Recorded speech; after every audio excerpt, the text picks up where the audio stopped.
Primeiramente, boa tarde, bom dia ou boa noite. Esse vídeo é feito com o intuito de apresentar o trabalho semestral de Geografia ou Seminário de Geografia, feito pelos alunos do segundo ano de ensino médio, curso técnico em edificações do Campus Colatina, IFES.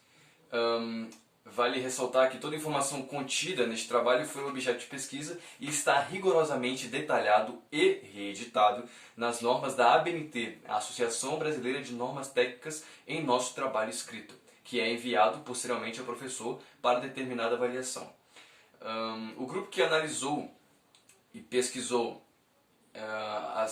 os dados que irei falar mais à frente e o tema que também abordarei é composto por eu, Fabiano Novi Júnior, Jeremias Ferreira e Maurício Costa Berti. Lembrando que esse vídeo também faz parte do processo avaliativo, mas serve mais como um complemento para o trabalho escrito, explicando seus principais temas e seus principais tópicos, respondendo às perguntas de por que e com qual objetivo ele foi feito. Dadas as considerações iniciais, comecemos o trabalho. Mobilidade urbana é o tema. E de início, mobilidade urbana parece um tema difícil, mas quando você se permite conhecer, fica um pouco fácil, fica mais ou menos fácil. Então, antes de qualquer coisa, nós iremos desconfigurar o tema. Bom, a mobilidade urbana remete à condição de deslocamento que determinadas pessoas têm em determinado centro urbano, gerando relações socioeconômicas e políticas. Esse é um fator que fica um pouco estranho falar agora por causa do mal entendimento, mas conforme a apresentação irá acontecendo, nós entenderemos melhor e assim poderemos ter uma visão mais clara sobre esse fator. Hoje em dia temos diferentes grupos interessados no tema mobilidade urbana e ela atrai também o interesse de técnicos e também da tecnologia. Podemos ver engenheiros, designers, arquitetos e principalmente gestores públicos interessados nesse tema. Mas nos perguntamos, por que mobilidade urbana é um tema que tem voltado com tanta força no Brasil? É aí que está a questão. Acontece que com o passar do tempo, as cidades, os estados, os municípios, também quase a rede federal, têm perdido cada vez mais a condição, a qualidade de oferecer uma mobilidade urbana, um meio de deslocamento que seja de qualidade para a população. Isso acarreta fatores de risco em três principais outros fatores, como o fator político, o fator econômico e o fator social. Por isso nós vemos em diferentes lugares, podemos ver buracos nas estradas, podemos ver o mau manuseio, a má manutenção de transportes coletivos, as tarifas exorbitantes e com certeza os congestionamentos nas grandes vias do país. Isso afeta o setor político porque todas as vezes que a mobilidade urbana se apresenta numa cidade, tem a ver com uma ação governamental. O uso de transportes faz a roda da economia girar e também tem a ver com o caráter social e não só com o caráter individual, mas também com a saúde coletiva, visto que o congestionamento de veículos motorizados individuais gera a poluição sonora, mas também gera a poluição atmosférica, que aumenta a possibilidade de gerar problemas cardiorrespiratórios para a própria população. Então tem a ver com problemas sociais mais para o lado da saúde, mas também tem a ver com o tipo de relação que aquelas pessoas criam com os transportes de determinado centro urbano. Bom, podemos falar agora sobre o contexto historiográfico. Mas o que é isso? O contexto historiográfico explica exatamente sobre o surgimento das estradas, o surgimento das ferrovias e até de outros meios de transportes mais comuns, como o ônibus, o metrô e o táxi. Bem, a primeira estrada do Brasil se chamou Estrada União Indústria e foi inaugurada em 1861, durante o segundo reinado, ou seja, durante o reinado de Dom Pedro II. Ela ligava Petrópolis, Rio de Janeiro, a Minas Gerais e foi um importante fator para o aprimoramento do café, que era o principal produto do Brasil na época. Lembrando que alguns fatores são muito importantes para a evolução do sistema rodoviário do Brasil, visto que hoje é o sistema mais usado no nosso país, tanto para o transporte de cargas, tanto para o transporte individual. Isso falaremos um pouco mais para frente. Bom, entre os fatores que ajudaram a ampliar o sistema rodoviário brasileiro estão a FRN, que é o Fundo Rodoviário Nacional, que foi criado no século XX e estabelecia impostos sobre combustíveis líquidos para a construção de estradas. Podemos também citar a criação da Petrobras, que saiu construindo estradas pelo país afora. E também podemos citar a indústria automobilística nacional e sua instalação. Bom, em relação ao sistema ferroviário, o início de sua história tem um início parecido com o início das estradas do país.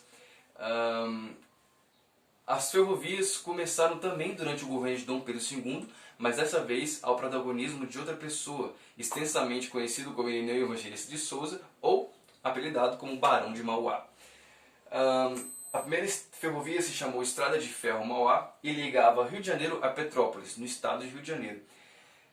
Ela fez parte de um sistema muito importante de fazer parte do primeiro sistema de transporte intermodal do país. Como isso? De ligar os transportes aquaviários e os transportes ferroviários. Os sistemas aquaviários e os sistemas ferroviários. Os sistemas das águas e os sistemas dos trilhos. Isso acontecia de seguinte forma: os navios atracavam na bacia de Guanabara e logo passavam suas mercadorias para os trilhos. Bom, o sistema ferroviário passou por grandes mudanças ao decorrer da história, mais precisamente ao decorrer da história política do país. Nós podemos também citar 3 fatores importantes: a era política de Getúlio Vargas, a era política de Juscelino Kubitschek e a era política da ditadura militar.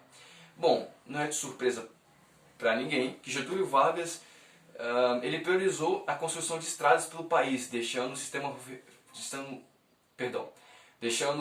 ferroviário como segundo plano. Mesmo com projetos de estatizar o sistema ferroviário, transformar em posse do Estado, para não deixar que aquilo envelhecesse, ficasse mal manuseado, houve falta de planejamento. O sistema ferroviário ficou exatamente em segundo plano. Em relação ao governo de JK, de Juscelino Kubitschek, através da lei de número 13.115, Juscelino Kubitschek criou a Rede Rodoviária Federal S.A., uma empresa de capital misto e atuação indireta do governo, como forma de aumentar o manuseio, a manutenção e os investimentos no setor. Mas tudo isso parece que foi meio que em vão, de acordo com o período que viria a seguir, a ditadura militar, que em 1964 sanciona um projeto de lei que reduz os trechos deficitários do sistema ferroviário do país, reduzindo a malha ferroviária para um número por volta de 30 mil quilômetros. Bom, outros meios de transporte que nós podemos falar brevemente para não deixar o vídeo totalmente densamente informacional é o surgimento do metrô, que aconteceu em São Paulo em 14 de setembro, uma coincidência de data, de 1974. Vale ressaltar que São Paulo é hoje o estado que possui a maior malha de metrô do país. Também podemos citar o surgimento do ônibus em 1917. E um fato que é um pouco curioso é que o primeiro ônibus não foi a tração elétrica, foi a tração animal. E também podemos citar o surgimento do táxi, com o primeiro sistema de viagem de carros pela Radiotáxi Vermelha, em 1976. Passando para o próximo tópico, podemos falar um pouco sobre o panorama geral do transporte brasileiro, citando os sistemas ferroviário, rodoviário, aquaviário e aéreo. Bom, o sistema ferroviário brasileiro, de acordo com a O sistema ferroviário brasileiro, de acordo com a Agência Nacional de Transportes, gira em torno de 30 mil quilômetros, o que é considerado pouco para o país, só que ainda assim é o maior da América Latina. Bom, o sistema de aeroportos do Brasil, o Brasil conta com cerca de 700 aeroportos. A maioria está apta para funcionamento. Mas da mesma forma que as hidrovias sofrem com o mau manuseio. As hidrovias, em relação ao sistema hidroviário do país, o Brasil conta com cerca de 37 mil quilômetros navegáveis, mas ainda assim, como disse antes, sofre com uma desorganização imensa, o que acarreta o prejuízo do progresso do país. E em relação ao sistema rodoviário, podemos falar também brevemente que é o sistema mais usado do país, tanto para transporte individual, tanto para transporte de carga, e tem uma extensão absurdamente grande.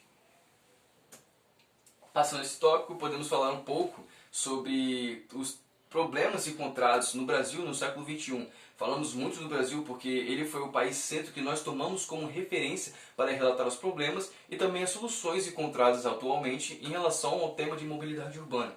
Bom, em relação a uma pesquisa feita pelo IBGE durante os anos de 2017 e 2018, a POF, a Pesquisa sobre Orçamento Familiar, concluiu que o orçamento gasto com transporte é maior que o orçamento gasto com alimentação.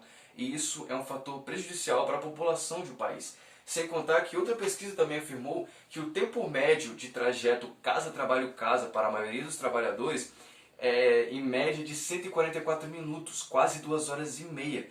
Vale ressaltar, insta salientar, que nas cidades como São Paulo e Rio de Janeiro esse número tende a crescer absurdamente. Para não deixar o vídeo para não deixar o vídeo densamente informacional e falando sobre o tema do trabalho e seus principais tópicos, um dos últimos tópicos que temos a abordar se refere a São Paulo, Rio de Janeiro e Belo Horizonte e o foco que demos a eles. Nós, o grupo, achamos que nada mais justo do que para representar a mobilidade urbana no país, pegarmos os principais centros urbanos e relatar os seus principais problemas,